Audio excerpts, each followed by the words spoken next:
Vitor, teve uma relação muito estreita como fonte, o próprio ex-ministro. Conta pra gente, ele era uma fonte sua, sempre você fazia consultas a ele, né? Ele dava recomendações também explicando sobre economia? É isso, Leandro. Muito boa noite para você, a Ju e a todos.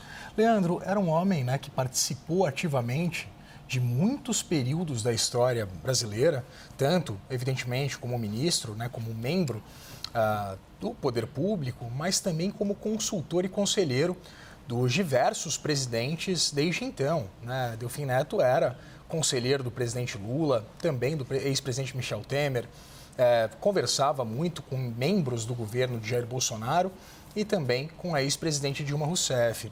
Era, de fato, uma pessoa muito ativa no debate público, principalmente nos bastidores, e era um importante consultor dos presidentes e das autoridades.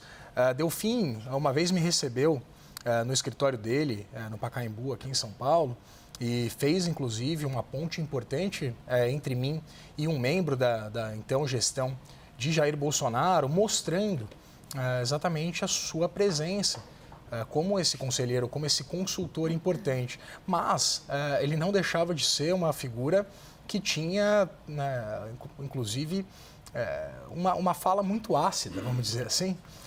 Isso porque ele não se opunha e não se furtava em criticar o presidente de ocasião.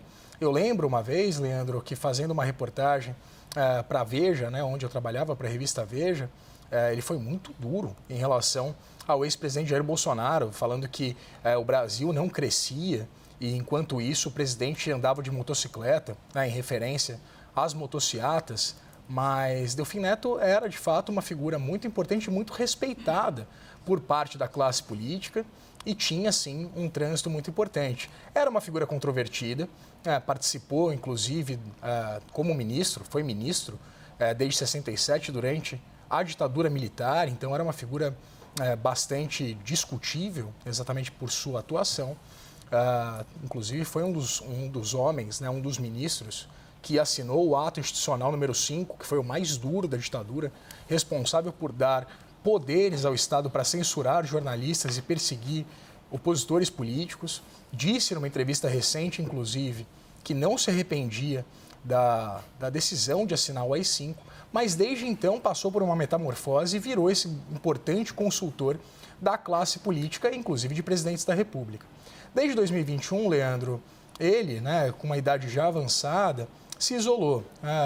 Ele, desde então, evitava dar entrevistas e conversar com a imprensa, foi para o interior de São Paulo, evitava, de fato, conversar e dar opiniões públicas sobre o que acontecia no Brasil.